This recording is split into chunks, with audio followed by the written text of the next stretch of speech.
에너지 전환 속도가 지연되고 있습니다.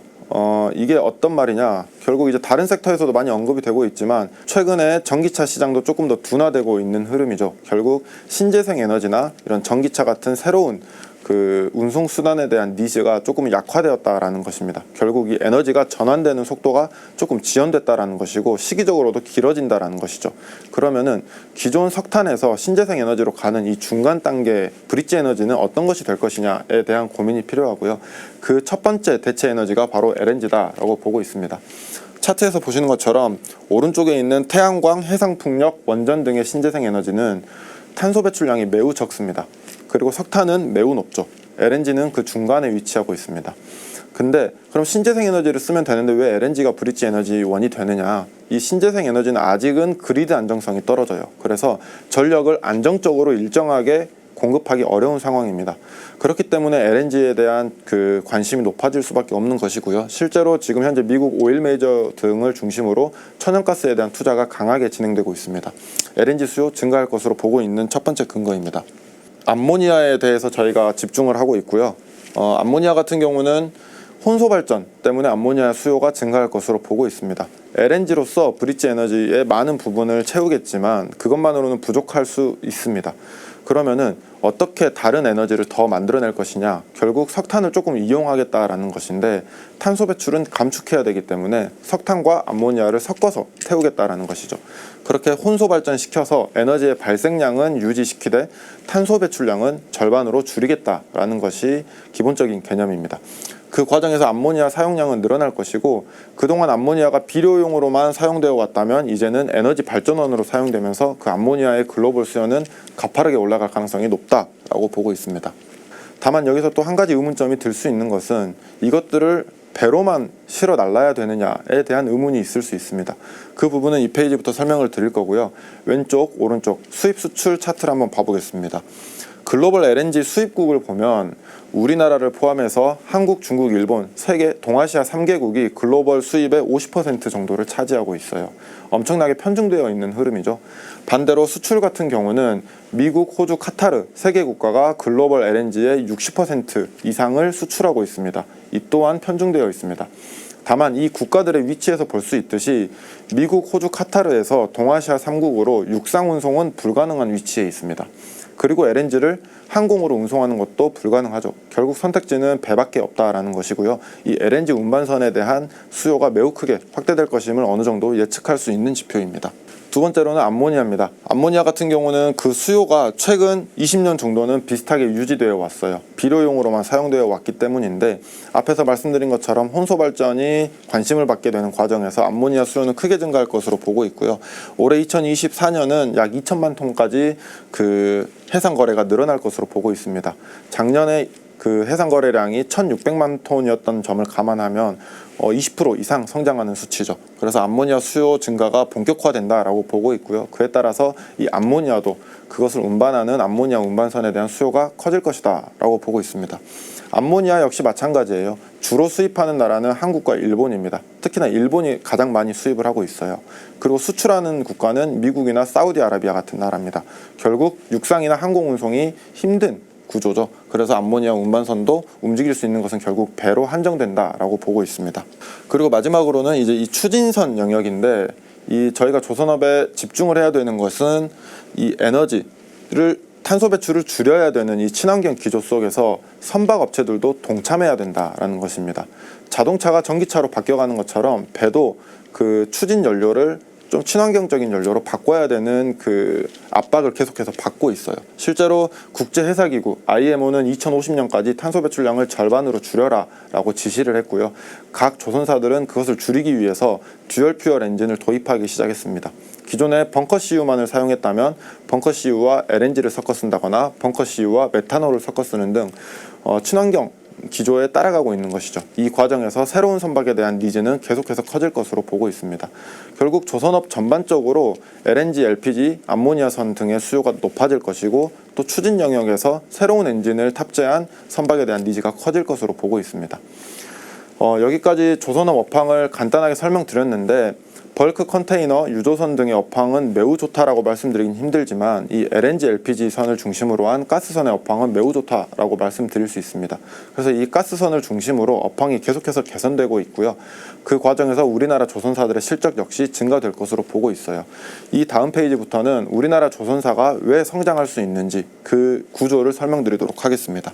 먼저 조선 시가총액 한번 봐보겠습니다. 2008년 이후로 국내 조선사들의 주가 흐름은 매우 부진했죠. 15년 정도의 암흑기를 거쳤다라고 볼 수 있는데 최근 들어서 주가가 다시 가파르게 상승하고 있습니다. 그리고 이 주가가 가파르게 상승하는 것은 결국 수주가 증가했기 때문이고 이 수주 증가에 따른 실적 증가가 기대되기 때문입니다.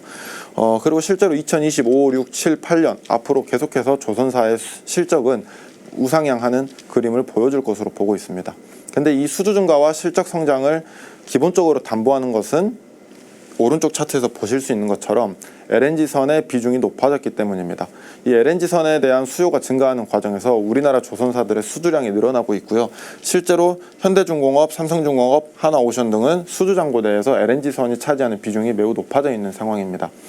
세 번째 줄에서 보실 수 있는 것처럼 실제로 현대중공업, 삼성중공업은 60% 중반대가 LNG선이고요. 하나오션 같은 경우는 수주장고의 70% 중반이 LNG선으로 차 있습니다. 그래서 이 LNG선이 증가되는 과정에서 국내 조선사의 수주장고 레벨 자체가 많이 높아져 있는 상황이고요.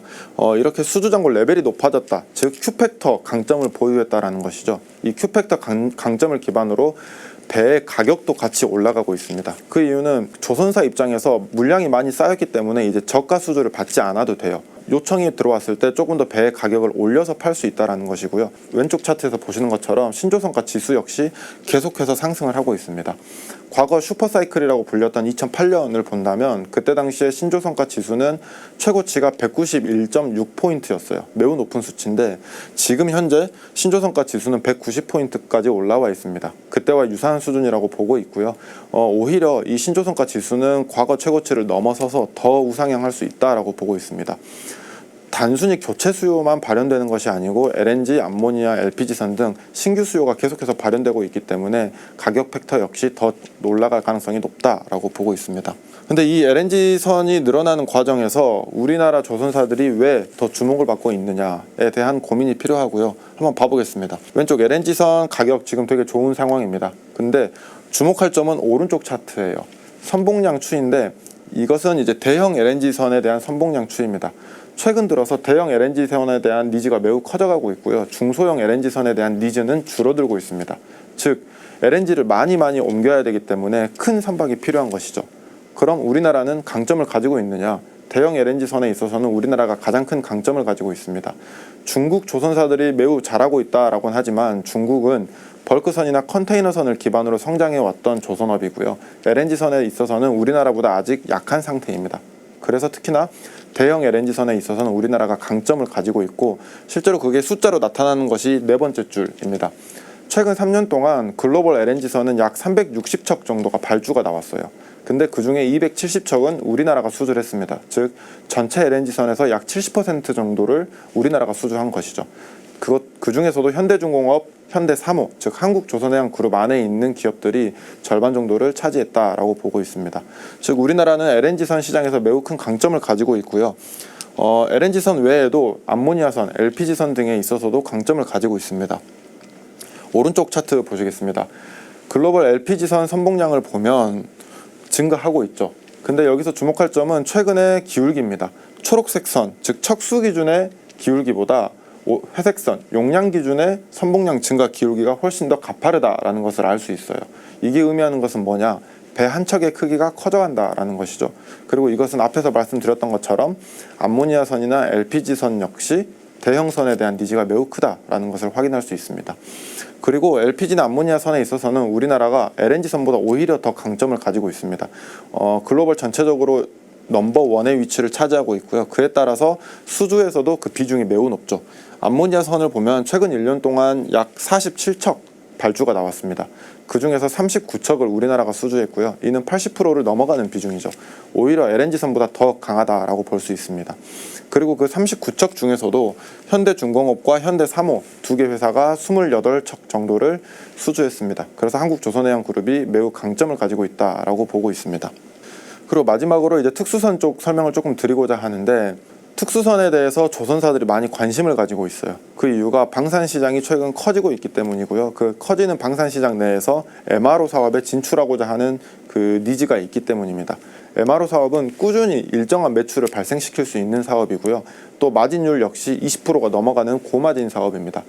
조선업의 특성상 수주가 비어버리면은 실적이 이렇게 감소할 수 있습니다. 다만 MRO 사업을 통해서 그 실적의 변동성을 좀 줄이겠다라는 것이 궁극적인 목표이고요. 우리나라에서는 현대중공업과 하나오션을 중심으로 방산 MRO 사업을 추진하고 있습니다.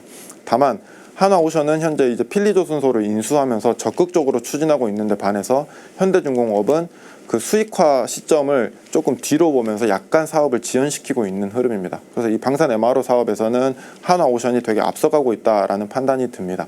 그래서 종합적으로 우리나라 조선업을 정리해 보자면 LNG, LPG선을 중심으로 업황이 매우 빠르게 개선되고 있고요. 게다가 방산 MRO까지 추진하면서 실적의 안정성을 더해가는 모습입니다. LNG 수요는 앞으로도 견조할 것으로 보고 있어요. 오히려 더 증가할 가능성이 높다라고 보고 있습니다.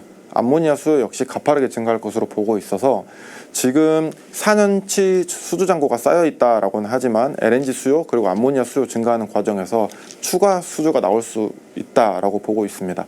이에 따라서 조선업의 실적 성장, 수주 잔고 증가는 더 가능한 상태라고 보고 있고요. 방산 시장 역시 지금 매우 가파르게 증가하고 있는 상황이기 때문에 방산 MRO 사업도 계속해서 집중해야 될 요소다라고 보고 있습니다. 즉 우리나라 조선업은 현재 매우 좋은 상황이고요. 두 번째 슈퍼사이클에 진입했다라고 보고 있습니다. 앞으로 최소 3년에서 5년 정도는 이 호황을 유지할 것으로 전망하고 있어서 조선업에 대해서 대부분의 기업에 대한 아무런 투자를 해도 크게 리스크는 없다라고 보고 있습니다. 그래서 이제 수주를 잘 받고 실적이 잘 나오는 기업을 확인해 가면서 투자하시는 게 좋은 성과를 낼 수 있는 유효한 투자 포인트다라고 보고 있습니다. 여기까지 조선업에 대한 설명을 마치도록 하겠습니다. 감사합니다.